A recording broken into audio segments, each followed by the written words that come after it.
लखनऊ में अलीगंज अग्निकांड के बाद अब शहर की इमारतों की सुरक्षा जांच को लेकर बड़ा कदम उठाया गया है। 15 मासूम बच्चों की मौत के बाद उठे सवालों के बीच एलडीए ने राजधानी की करीब 8 लाख इमारतों का फायर सेफ्टी ऑडिट कराने का फैसला किया है। निजी एजेंसी के जरिए होने वाले इस ऑडिट में भवनों की सुरक्षा व्यवस्था, बिजली की वायरिंग, सीढ़ियां, सेटबैक, खिड़की दरवाजे समेत कई मानकों की जांच होगी। अब देखना होगा कि यह अभियान सिर्फ जांच तक सीमित रहता है या फिर खामियां मिलने पर जिम्मेदारों पर कार्रवाई भी होती है। आइए देखते हैं लखनऊ से श्री साथी उंजला की एक खास रिपोर्ट।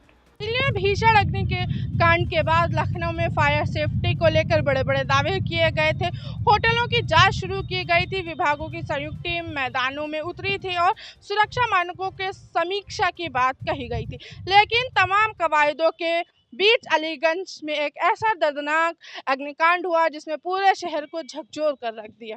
करीब 15 मासूम बच्चों की जान ले ली गई और कई सवालों के खेड़े में खड़ा हो गया। आखिर सुरक्षा व्यवस्था में चूक हुई कहाँ? और अब इसी हादसे के बाद लखनऊ विकास प्राधिकरण ने एक बार फिर से वैसा ही फैसला लिया है जैसे दिल्ली अग्निकांड के बाद लिया गया था। शहर में करीब 8 लाख इमारतों का फायर सेफ्टी ऑडिट चेक किया जाएगा। इसी के लिए निजी एजेंसी नियुक्त की गई है जाएगी और शुरुआती एलडीए की कॉलोनी से होगी।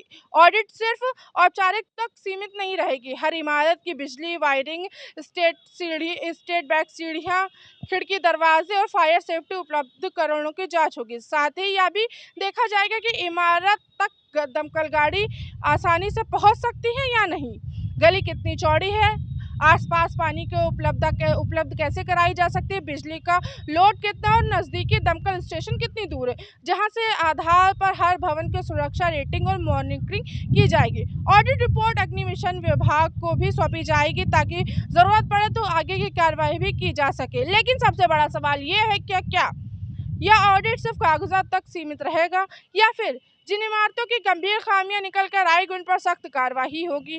क्योंकि अलीगंज जैसे त्रासदी का यह साफ कर दिया है कि सुरक्षा नियमों की अनदेखी की कीमत लोगों को अपनी जान देकर चुकानी पड़ सकती है। अब लोगों की नज़र इस बात पर टिकी है कि इस बार जांच में बदलाव होगा या वैसे ही जैसे हाल हो गया, सिर्फ कागजी और चुटपुट फोटो खिंचाकर वेबसाइट पर डाल दिया जाएगा कि भैया हमारा काम पूरा हो गया है। मैं न्यूज़ लखनऊ।